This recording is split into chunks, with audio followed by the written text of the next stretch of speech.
Hi, R.A. Pomensky here from HappyWife.com. I want to share with you 5 tips for creating a tremendously powerful commitment to making a marriage great. Now we all know that marriage, the definition of marriage, is a lifetime commitment to constantly share with your spouse emotional intimacy. It's a lifetime commitment. And we know, you see, 1 in 3, 1 in 2 marriages are ending up in divorce. People are not making that commitment. It's kind of crazy when you think about it. You know, 1 in 2, 1 in 3 marriages end up in a divorce. And you pick the person. You pick the person you're going to marry. and it's still 1 in 2 ends up in a divorce. You would think it'd be the other way around with children. You know, we have our kids. And we don't get divorced to our children, but we don't know what we're going to get. We don't know what's going to pop out. We don't know who's going to show up.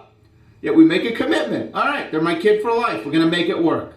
But the person we choose to be married to, we make a commitment to them. Well, I'll commit as long as I'll commit, unless it gets too hard.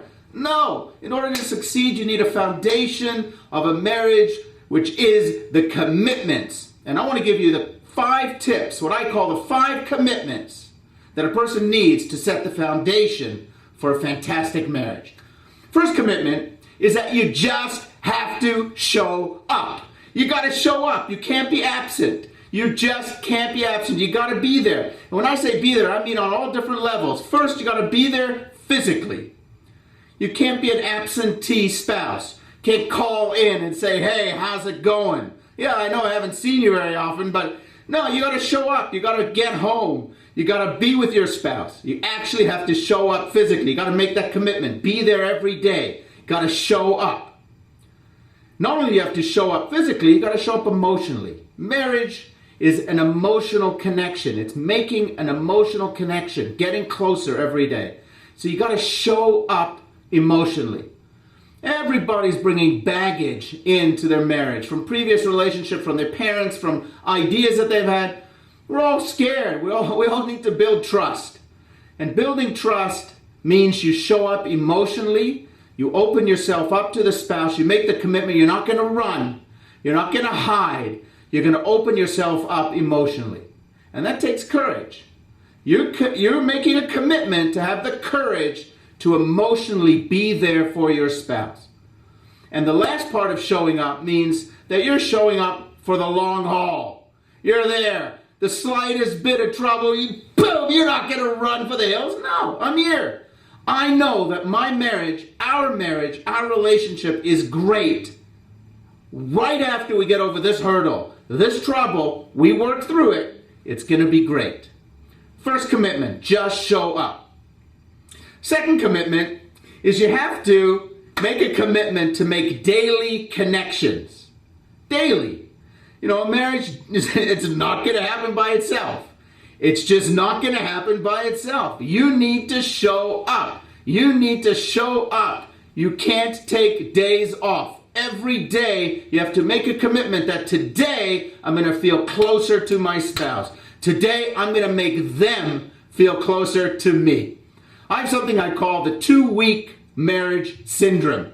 You know what it's like? You know, a 2-week marriage. Well, you know, honey, life is busy with the work and you know what? We haven't really connected. You know what we need to do? We need to go on vacation together. And you go on vacation, you leave the kids, you leave the city, you leave the job, you leave everything behind, and you have 2 weeks of paradise on an island together, at a resort, and you connect and you're intimate and it's fun and you're oh, wow, is this incredible? And then you get home, you go, this is really nice. I feel really close to you and really connected to you. Really great. And then the routine kicks in. And work. And children. And chores. And all of a sudden you look back at your spouse and go, wow, 10 months has passed. We really haven't had any connection. You know what we need? A vacation. And you take a 2-week holiday and it's great. And this happens for 20 years. You know what? You end up being married 2 weeks a year for 20 years. You can't do that. You have to make a commitment to make a daily connection. Daily connection. And that means making your lifetime daily commitment statement, which is today I wake up, I say, thank God I'm alive. All right, now what am I going to do to make my spouse feel that they're the most important thing in my life today? What I'm going to do today to make them feel really connected to me today. You have to make that commitment to make daily connections. The third commitment is what I call you, both of you, both spouse, husband and wife, have to take full responsibility for the relationship. You have to be committed to take full responsibility. You've heard that marriage is a 50-50 partnership, right? Well, don't believe that. That's not true. It's destructive. Marriage is not a 50-50 partnership. Because if it's a 50-50 partnership, it's just going to lead to resentments. Because resentments are all about unrealized expectations. And if I have an expectation it's a 50-50 partnership, that means, I'm doing my 50%. But you only did 49%. You should have done your 50. And now that you're doing your 49, I'm only going to do 49. Or maybe even 48. Teach you a lesson. And all of a sudden that marriage starts spiraling downhill. No, it's not a 50-50 partnership. Marriage is 100% zero partnership both ways. You have to make the commitment that you're going to take responsibility for your relationship. You are going to take responsibility for your marriage and do your best. And that's all you can do, is do your best. And you do your best. What do you do for a living? You're a doctor, you're a lawyer, you're a mechanic. What do you do for a living? A teacher. What did you do to become great at your field? What did you do? Well, you had to go to school, 12 years, and then to university for 4 years, and then a specialist for 3 years and 5 years, and you're in school. And now, while you're in school, in your work, you're constantly going to seminars, you're learning about it, you're on the internet, you're getting textbooks, you're constantly doing, furthering your education, and no wonder you're great. Well, what are you doing for your marriage to make sure you're doing that the best you can? Are you learning about it? Are you a connoisseur of your spouse and of marriage? You have to be committed to do your best. You're taking full responsibility, which means you have to do your best. The fourth commitment is that you have to be in charge of your own well-being. There's marriage work. And then there's my work.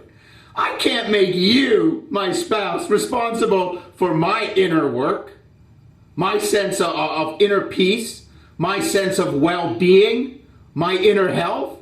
That's my responsibility. That's not your responsibility. If you're in a relationship and you have a toxic mind, you haven't worked through your personal issues. It's kind of like a person who lives in a toxic dump, that the ground is seeping with this toxic waste. And he goes to his doctor, he says, I just don't feel good. I'm not feeling great. The doctor says, well, you know what you need to do? You need to diet. You need to exercise. You need to meditate. You got to do deep breathing. Well, you can do all of that stuff, but as long as you're living in this toxic wasteland, all that stuff's irrelevant. Because you're still going to be unhealthy. You're still seeping in, all the toxins just seeping into you from all over. Well, that's what it's like when you don't take control of your own mental well-being in a relationship.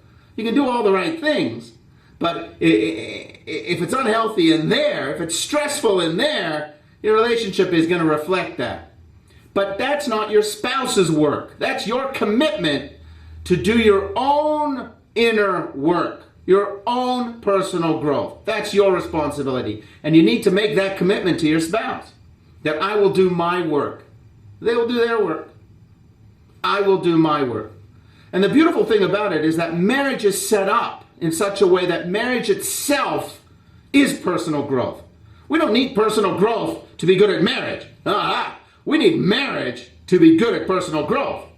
Marriage is where we get challenged in all different areas of our life. Get challenged to be a giver. We get challenged to be honest. We get challenged to be selfless. We get challenged in so many different ways. The marriage itself is the opportunity for personal growth. So that commitment to personal growth is the commitment to marriage. It's beautiful. The fifth and final commitment is that the two of you have to be committed that you and your spouse are going to have shared goals.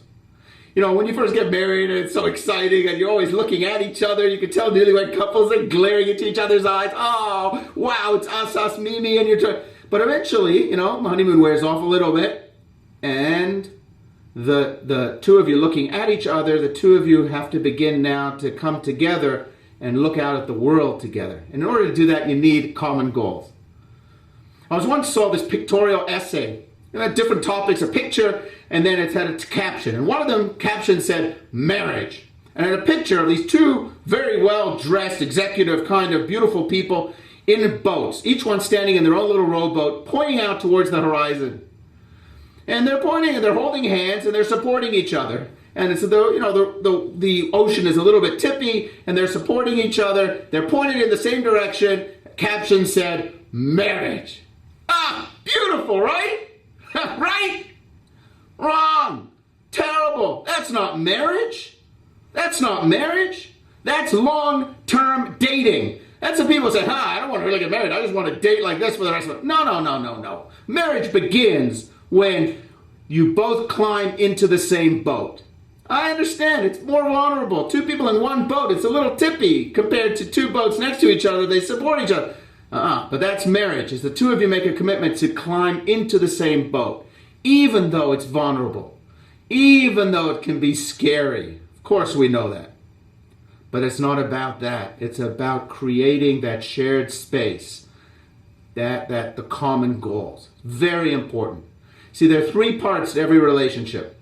There's the husband, and then there's the wife, and then there's the relationship. The husband, your needs have to be met. We understand. You got to communicate them. You got to be healthy. Got it. The woman, your needs need to be met. Of course. You got to communicate them. It's got to be healthy. Beautiful. But then there's this third thing called a relationship. And the relationship also has needs. The relationship also has a life of its own. And the both of you need to have a shared goal that you can both look at this thing called relationship and give the relationship what it needs.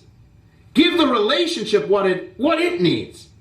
And if you do that and you make sure that the two of you are focused on creating a beautiful, healthy relationship, that's your commitment. So let's review. You need these 5 commitments to build a foundation for your marriage that you can start building your marriage on. Number 1, just show up. Number 2, has to be a daily connection, commitment to daily connection. Number 3, each person has to take full responsibility for the success of the marriage on them. Both of you have to do that. Number 4, you got to be in charge of your own well-being. That's not your spouse's job. It's your job to become healthy inside. And number 5, have shared goals. The relationship has to be, you have to make a commitment. The relationship has to be bigger than the two individuals. Both of you need shared goals. You do this, you will make that lifetime commitment to grow closer together, to create a loving, fun, intimate, passionate, communicative relationship. Thank you very much.